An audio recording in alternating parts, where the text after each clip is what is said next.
Kiat healing kok malah sakit? Assalamualaikum sahabat Aisyah. Liburan sudah berakhir nih, saatnya anak-anak mulai masuk sekolah lagi. Tapi kok beres liburan malah sakit? Nah, kita dapat cerita nih yang masuk ke DM Instagram Rumah Sakit Islam Aisyah. Katanya pasca liburan anaknya pada sakit, sedangkan udah harus masuk sekolah. Padahal kemarin-kemarin pas waktu masa-masa liburan anaknya happy-happy aja, main-main aja pas liburan. Nah, kira-kira apa yang perlu dilakukan ketika anak drop setelah liburan? Anak-anak memang lebih rentan sakit, apalagi pada saat pulang liburan, karena kondisi anak kan berbeda ya sama kondisi orang dewasa. Menurut beberapa sumber, gejala apa aja sih yang dapat menimpa anak setelah pulang dari berlibur atau berpergian? Yang pertama, gastroenteritis atau flu perut merupakan kondisi infeksi atau peradangan yang dapat terjadi pada dinding saluran pencernaan, khususnya usus dan lambung. Nah, gejala utama dari kondisi ini adalah diare. Apa sih penanganannya? Nah, penanganan utama diare adalah menjaga agar jumlah cairan yang masuk ke tubuh dapat diimbangi cairan yang dikeluarkan. Jadi, ibu-ibu perhatikan jumlah asupan cairan yang masuk ke tubuh anak.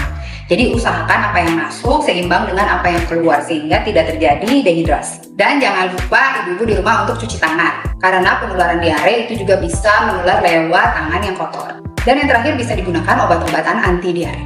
Yang kedua itu influenza. Liburan itu menjadi peluang yang besar pertemuan dengan teman-teman, dengan keluarga besar. Nah, namun berada dekat dengan orang lain itu juga beresiko untuk menularkan penyakit influenza.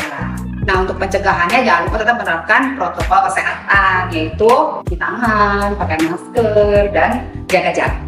Yang ketiga adalah demam. Demam merupakan salah satu gejala yang paling sering dialami oleh anak-anak. Sebagian demam itu disebabkan oleh proses infeksi, dan ini merupakan mekanisme tubuh untuk melawan kuman. Bila si kecil demam, udah jangan khawatir, jangan panik. Untuk pertolongan pertama bisa kita berikan kompres dan minum yang banyak. Untuk pakaian jangan terlalu rapat, jangan diberikan pakaian yang double-double kayak gitu ya bun. Kemudian bisa diberikan obat penurun panas.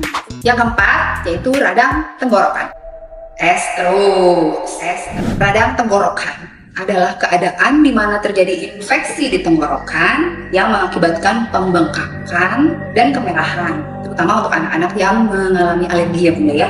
Biasanya disertai pula oleh gejala batuk dan pilek. Radang tenggorokan kerap menyerang saat anak kecil kelelahan, terutama saat pulang dari liburan atau dari bepergian, sehingga daya tahan tubuhnya menurun. Nah, untuk pencegahannya dan penanganannya, radang tenggorokan ini umumnya disebabkan oleh virus yang dapat sembuh dengan kekuatan daya tahan tubuh penderita. Pemberian antibiotik itu hanya berguna kalau radang tenggorokan sudah disertai dengan infeksi sekunder yang disebabkan oleh bakteri. Nah, untuk meningkatkan daya tahan tubuh anak itu dapat dengan bunda memberikan makanan yang bergizi, cukup minum, dan juga bila perlu diberikan suplementasi vitamin.